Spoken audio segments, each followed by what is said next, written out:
নমস্কার বন্ধুরা, আমি আবারও হাজির হয়ে গেলাম নতুন একটি রেসিপি নিয়ে। আজ বানিয়ে দেখাবো হাফ কাপ গুঁড়ো দুধ দিয়ে বিভিন্ন কালারের ছোট মিষ্টি, যেটাকে আমরা বেবি সুইটও বলে থাকি। বানানো কিন্তু খুবই সহজ, খেতে কিন্তু ভীষণই ভালো হয়। এটা কিন্তু বাচ্চারাও ভীষণই মজা করে খায়, যেহেতু ছোট মিষ্টি। চলুন তাহলে আর দেরি না করে মিষ্টিগুলো বানিয়ে নেওয়া যাক। এই মিষ্টিটা বানানোর জন্য আমি এখানে 10 টাকা প্যাকেটের আমুল দুধ নিয়েছি, 3 প্যাকেট একটা বাটির মধ্যে ঢেলে নিয়েছি। এখানে 3 প্যাকেট আমুল দুধ রয়েছে, আপনারা চাইলে কম বেশিও করে নিতে পারেন। দিয়ে দিচ্ছি 1 চামচ পরিমাণে ময়দা, আর দিচ্ছি 1 চামচের 4/1 ভাগ বেকিং পাউডার। এটা কিন্তু বেকিং পাউডার, এটা কিন্তু বেকিং সোডা না।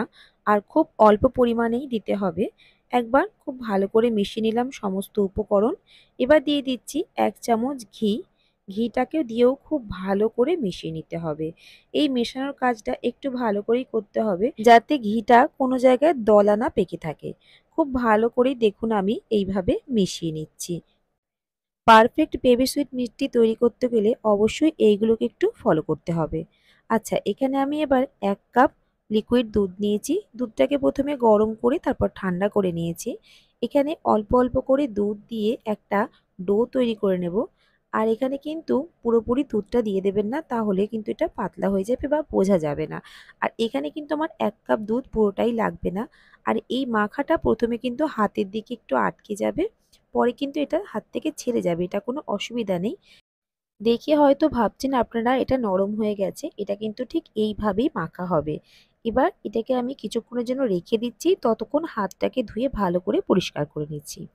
দেখুন এবার কিন্তু খুব সুন্দরভাবে জমে গেছে, আর কিন্তু কোনো রকম অসুবিধাই হচ্ছে না কিংবা হাতে লেগেও যাচ্ছে না। যদি দেখেন লেগে যাচ্ছে, সেক্ষেত্রে হাতে একটু ঘি বা বাটার মাখিয়ে নিয়ে কাজটা করতেই পারেন। এবার এই ডোটাকে একবার ভালো করে দু হাতে একটু মেখে নিয়েছি। তারপরে এ থেকে ছোট ছোট করে লেচি তৈরি করে নিচ্ছি। যেহেতু ছোট মিষ্টি, তাই যতটা পরিমাণে পারবেন আপনারা ছোট তৈরি করতে পারেন। এবার ছোট ছোট করে লেচিগুলো করে নিয়ে 2 হাতে করে ছোট ছোট মিষ্টি তৈরি করে নিচ্ছি। এই একইভাবে কিন্তু আমি সমস্ত মিষ্টিগুলোকেই বানিয়ে নেব। আর আপনারা চাইলে কিন্তু অন্য রকমের শেপেও বানাতে পারেন। দেখুন সব মিষ্টিগুলো তৈরি হয়ে গেছে। যতটা পরিমাণে পেরেছি আমি ছোট সাইজই বানিয়েছি। এবার এগুলো ভেজে নেব। গ্যাসের আঁচ কিন্তু একেবারেই লো করে রেখেছি, কোনো রকম কিন্তু গরম করিনি তেলটাকে। একদম ঠান্ডা অবস্থাতেই আমি এই মিষ্টিগুলোকে এখানে ছেড়ে দিচ্ছি। আর এইভাবেই কিন্তু আস্তে আস্তে ভেজে নিতে হবে, একটু সময় নিয়ে। আপনা থেকেই দেখবেন উপর থেকে ভেসে আসবে। প্রথম থেকে কিন্তু নাড়াচাড়া করবার কোনো দরকার নেই। যখন দেখবেন উপরের দিকে মিষ্টিগুলো ভেসে এসেছে, তখন কিন্তু একটু আস্তে আস্তে করে নাড়াচাড়া করে দেবেন। এখানে কোনো রকম রং ছাড়াই কিন্তু আমি 3টে কালারের মিষ্টি তৈরি করব। প্রথমে আমি বানিয়ে নেব সাদাটা। তার জন্য কিন্তু আস্তে আস্তে ভেজে নিতে হবে। ঠিক এইরকম প্রথম দিকে আমি সাদাটাকে ভেজে তুলে নিয়েছি। আর এইভাবে কিন্তু আবারও বেশ কিছুক্ষণ নাড়াচাড়া করে ভাজতে থাকবো। আবারও দেখতে পাবেন একটা কালার হয়ে আসবে। ঠিক সেই সময় কিন্তু কিছুটা মিষ্টি আমি আবারও তুলে নিচ্ছি। এখানে কিন্তু কোনো রকম ফুড কালার ইউজ করবার দরকার নেই। এইভাবেও কিন্তু মিষ্টিগুলোকে বানিয়ে নিতে পারেন, খেতে কিন্তু বেশ ভালো লাগে। আমি এখানে আবারও একটা কালার যখন হয়ে এসেছি, ঠিক এই পর্যায়ে তুলে নিচ্ছি। আর একটা যে কালারটা আমি বানাবো সেটা একটু বেশি ডিপ হবে। তার জন্য বেশ কিছুক্ষণ ধরে আরও ভালো করে নাড়াচাড়া করে একটু লালচে ভাবটা বেশি করে নিচ্ছি। আপনারা চাইলে কিন্তু আবারও একটু বেশি করেও লালচে করতে পারেন, তবে এর থেকে বেশি আমি আর লালচে করে ভেজে নিইনি। আর এই মিষ্টিগুলো কিন্তু চিনির শিরায় বেশ কিছুক্ষণ ভালোভাবে ফোটাতে হয়। এইগুলো কিন্তু একটু শক্তই হয়। যেগুলো আগে তুলে নিয়েছি সেইগুলো একটু তাড়াতাড়ি নরম হয়ে যায়। এবার চলুন চিনির শিরাটাও বানিয়ে নিচ্ছি। গ্যাসের ওভেনে কড়াই বসিয়ে 1 বাটি চিনি আর ওই 1 বাটি পরিমাণে জল দিয়েছি।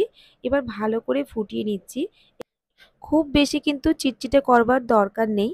এখানে কিন্তু এরকম হালকাভাবেই একটু চিনিটা যখন দেখবেন মেল্ট হয়ে গেছে, কিছুক্ষণ ফুটিয়ে নিয়েই এই মিষ্টিগুলো এখানে দিয়ে দিতে হবে। এবার ভালো করে একটু নাড়াচাড়া করে দিচ্ছি। এখানে মোটামুটি ওই 2 থেকে 3 মিনিট ভালো করে আমি ফুটিয়ে নেব একদম মিডিয়াম আঁচে। কিছুক্ষণের জন্য ঢেকে দিয়েছিলাম, দেখুন মিষ্টিগুলো কতটা সুন্দর ফুলে গেছে, দেখতে কিন্তু ভীষণ ভালো লাগছে আর খেতে খুব ভালো হয়। দেখুন কতটা নরম হয়েছে, তবে গরম খুব একটা বিশেষ আমি দেখাতে পারছি না। কালারগুলো দেখুন কতটা সুন্দর এসেছে।